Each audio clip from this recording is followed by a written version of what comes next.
to James. James puts up a three. Bang! LeBron James, 56 points. A 4-game losing streak. Obviously, our season has been up and down. I would say desperation and inspiring. We're playing inspired basketball. Ready to go here, and Robert Williams wins the tip. KD from 15, light work. He reaches the 25,000-point plateau. I should be at 30 right now, to be honest. Oh, Tatum set up the smoke detector. Look at the array of moves. The heavenly performance from Tatum. It certainly felt like a big game walking into this arena. And blocked by Antetokounmpo. Chris Middleton with the dagger. 44. Walk me through that sequence. I think that last three was definitely a heat check. Take over mode, Nikola Jokic. Here he goes again. Yes! You can't stop it. 4 to shoot. Jokic puts up a prayer.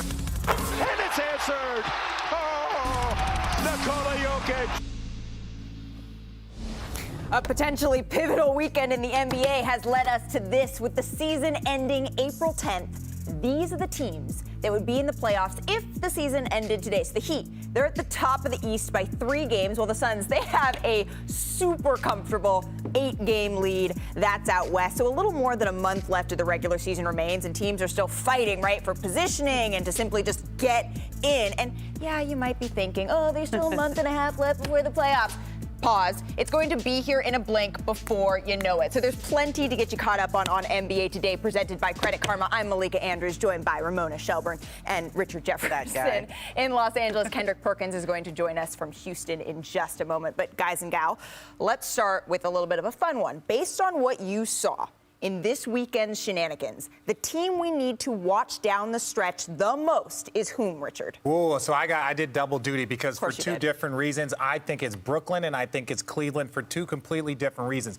With this new Jared Allen injury, he's got a broken middle finger on his left hand. You don't know if they can potentially drop down to 6 or 7. You don't know. They've been struggling. They're 2-6 in their last 8 games. Now, imagine this team that's been in the 4-5 range all season long ends up being number 1. Or ends up playing the number 1 seed or the number 2 seed. Why does that matter? Because if you have to go 7 against a team like this and you're the number 1 seed, and then potentially you can end up playing in the second round a rested team, that's where these things can start to accumulate and they can start to break you down. All right, so you're watching Boston and you're watching Cleveland. Who are you watching, Ramona? I'm watching Boston. Okay, like I know for a lot of years we didn't. Only Tim Bontemps watched Boston, right? Every game, every game, and I was like, can we not talk about them? They're so frustrating. They are good now, Malika, and they had one of the toughest schedules early on. Then they had an easier schedule, but they've also figured out so many things defensively. The way that they use Al Horford to chase down the big on the perimeter, and that frees up Robert Williams in the middle. I love the way those two, Jaylen Brown and Jason Tatum, are playing together. They're rooting for each other. They're supporting each other. They have some buy-in. And I dare I say the word? They have some culture that is forming. They look at Ime Udoka, that is from the Spurs tree. They're starting to look like they have something there. I think that team has been rising up the standings, and that is a team you do not want to play in the playoffs. Absolutely not. I heard a voice from beyond coming in saying, that's the voice of Big Perk. Who is the team that you are watching down the stretch, Kendrick? It's them goons from Dade County. Look. Every time we talk about the 76ers, we talk about the Phoenix Suns, they're just waiting. The Miami Heat are just waiting in a dark alley with their ski masks on, ready to stick people up. And it doesn't matter who is in the lineup. No Kyle Lowry, no problem. Look, they lost against to the Milwaukee Bucks by 1 point, but I must say, the way that they've been handling everybody else for us just Bam getting back healthy, the way he's destroying people right now, the way he's playing at an all-star level. Kyler Hero, who should be the 6th man of the year coming off the bench, doing what he does. And look, they're winning games, and Jimmy Butler hasn't even been playing well. So that's scary in itself. So while we keep looking at all these other favorites, including myself, we just continuously forget about them goons from Dade County. Perk, I'm so glad you went on the limb and said we need to keep an eye on the number 1 seed.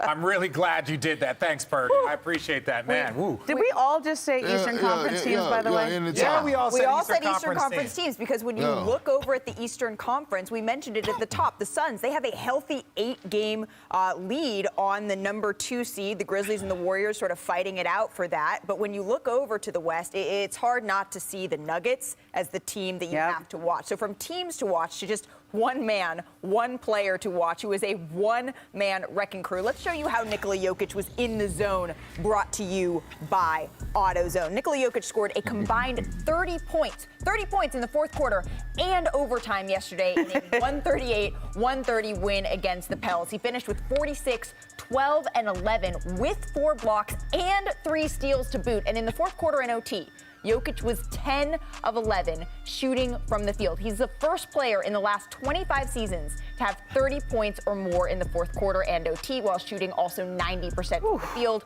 According to ESPN Stats and Information, you can see this on your screen, Jokic is the first player in the last 25 seasons with 30 points or more in the fourth quarter and overtime while shooting 90% from the field. The last player to shoot even 80% while scoring 30 in the fourth and OT, that was Kobe Bryant, who had 33 on 85% shooting. That was against the Blazers, and it was 15 years ago. So here's Jokic after his historic performance. I just try to play the same way, to be honest. You know, when I'm on the court, I'm trying to win, no matter what the situation is. I think the basketball gods, like, always watching you and, like, just be true and just be honest to yourself or to teammates. MVP. Just another reason, example, exhibition of why Nikola's the MVP. 46 points, triple-double, but he has 30 points in the fourth quarter in overtime. And to do it, I think, on 80% shooting. First guy to do it since a guy named Kobe Bryant. All right, so it's the topic du jour, so we have to ask, Richard, is Nikola Jokic now the front runner for MVP after that performance? Well, let me say something really quickly. One, never listen to a coach. A coach is always going to say he's the best player. You got to say that. So there's no stock in that. But when I say it, say it, by far, Jokic is the man. He is the man, and this is his MVP to lose. 100%. I know there's going to be the Joel Embiid, the this and that, but Jokic is doing everything for his team. First of all, if we're going to talk about a race between Joel Embiid, watch this swing move. So he's going against a bigger player, right? He gets it on the post, and then his decision-making. He sees the double team. He works his way baseline. You can't foul. Look at the monster dunk. Man's got a 50-inch vertical. I'm just kidding. Does nothing. Watch, he initiates the off-ball, dribble handoff, double back screen. What does he do? He gets it on the block. You know there's going to be, look, there's 5 people that are all looking. This man has eyes everywhere, back of his head. Look, he sees it. Terrible job by New Orleans. You can't give up the baseline. What does he do? He takes the baseline. There's nothing you can do against this individual. He has it. Little reverse fillet. Not bad for a 6'11 guy. Then here, taking the post. Double team comes.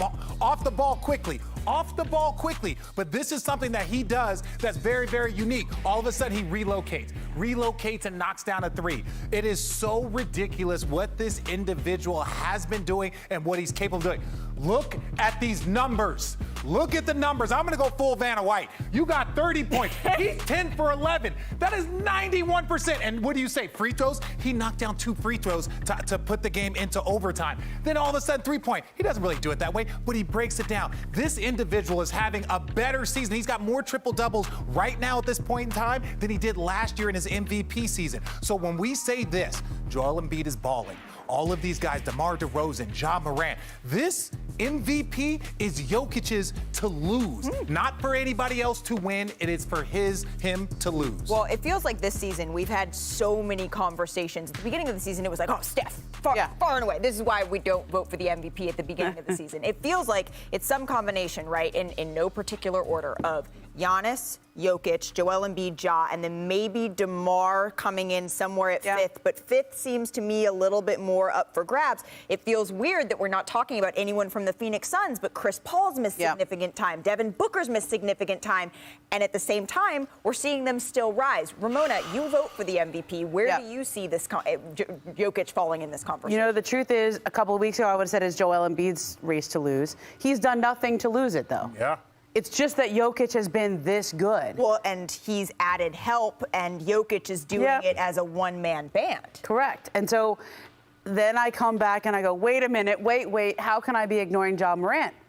Ja Morant needs to be in this discussion as definitely part of the top 3 here in terms of how well he's played, but also what he's done for the Memphis Grizzlies. They look like they're going to finish second in the Western Conference. That's an incredible jump for him. And Giannis, how do you not appreciate what Giannis does every year in and year out, greatness every year? And I think he gets taken for granted because of how consistent he has been. I think DeMar DeRozan is in that discussion, probably 5th right now, but if the Bulls make a run as well, that's why we're not to the end yet. Nope. We don't have to vote yet.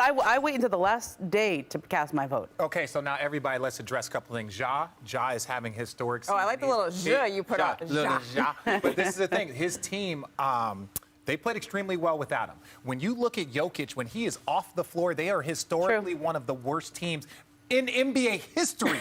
So there is no metric, there is no number, there is no graphic, there is nothing that you can come up with that will put any player in a statistical position to be more important to their team than Nikola Jokic.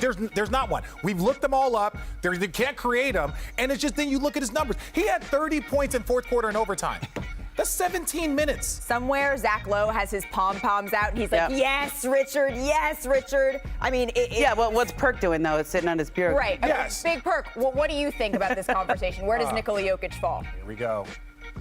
You know what? He's right there in the conversation, but this is the thing that I told y'all about a month ago, that it's going to fluctuate, not weekly, but it's going to fluctuate daily. And see, we forget before the All-Star break when Joel Embiid went and handed Giannis in Milwaukee 42-14 with no James Harden and the win. See, we forget those days. Or we forget things like DeMarcus Cousins with no Jokic, they last game against the Rockets, having 31 and whatever he did and them getting the win. I'm not taking anything away from Jokic. I'm just saying this. He's not a clear-cut favorite, nor is Joel Embiid. I think it's going to go down to the wire. Ja Morant makes a case along with DeMar DeRozan. These last few games of this regular season are going to be key for all those guys I just mentioned to make a case on why they should win it. Now, I will say this. Jokic is the most skilled international player this game has ever seen. Period. When you talk about versatility, when you talk about his passing, when you talk about his footwork, finishing around the basket, his tray ball, he shoot awesome from the free throw line. He got great footwork, everything. He has the complete arsenal. And by the way, he's an underrated defender in the pick and roll. I love what he brings to the table. So I'm not about to get into this MVP conversation because I told y'all this. No, but I will give him his credit and say he's the most skilled international player this game has ever seen. More so than Giannis, more so than Hakeem? Dirk? Yes. Giannis, I would say yes. Wow. Yes. All right. Yes. Okay. All right. Those names. I mean, this was such a crazy weekend. There were so many just jaw-dropping performances that it was a monster performance-packed weekend if we haven't even got to some of the 50 burgers yet. We've been talking for 12 minutes and still haven't gotten to those. So still to come. Tatum and the C's, they got the best of Brooklyn yesterday. And afterwards, Kyrie had some interesting words.